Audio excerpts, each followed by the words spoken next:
Hello everyone, welcome back to my YouTube channel. ಮನೆಗೆ ಸ್ವಲ್ಪ groceries ಮತ್ತು ವೆಜಿಟೇಬಲ್ಸ್ ಬೇಕಿತ್ತು. ಅದಕ್ಕೆ ಅಂತ ನಾನು ನನ್ನ ಹಸ್ಬೆಂಡ್ ಹೋಗ್ತಾ ಇದ್ವಿ. ಹುಬ್ಳಿಯಲ್ಲಿ ಎಲ್ಲ ಕಡೆ ವೆಜಿಟೇಬಲ್ಸ್ ಸಿಗಲ್ಲ. ಇಲ್ಲಿನ ಜನ ಇನ್ನೂ ಟ್ರೆಡಿಷ್ನಲ್ ಸಿಸ್ಟಮ್ನ ಫಾಲೋ ಮಾಡ್ತಾರೆ. ಏರಿಯಾದಲ್ಲಿ ಒಂದೊಂದು ಕಡೆ ಸಂತೆ ನಡೆಯುತ್ತೆ, ಅಲ್ಲಿ ಮಾತ್ರ ವೆಜಿಟೇಬಲ್ಸ್ ಸಿಗೋದು. ಅದು ಬಿಟ್ಟರೆ ಇಲ್ಲಿ ಚಿಕ್ಕ ಪುಟ್ಟ ಶಾಪ್ಸಲ್ಲಿ ಮಾತ್ರ ವೆಜಿಟೇಬಲ್ಸ್ ಸಿಗುತ್ತೆ.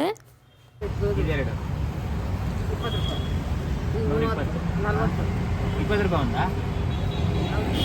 20 10 ರೂಪಾಯಿ ಅಲ್ರಿ ಇದು? 10 ರೂಪಾಯಿ ಬರಂಗಿಲ್ಲ, 15. 32 ಸರಿ. ಮತ್ತು ವಾರ ಬಿಟ್ಟು ಅಂದರೆ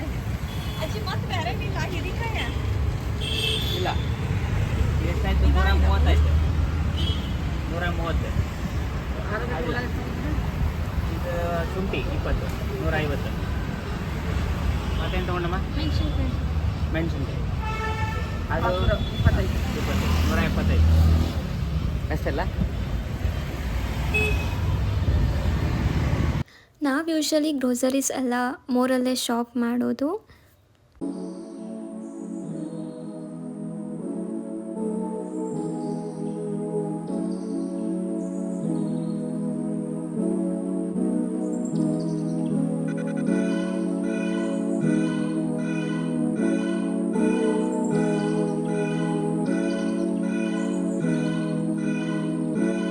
ಈ ವಿಡಿಯೋ ಇಲ್ಲಿಗೆ ಎಂಡ್ ಮಾಡ್ತೀನಿ. Thank you for watching. Please to subscribe my channel.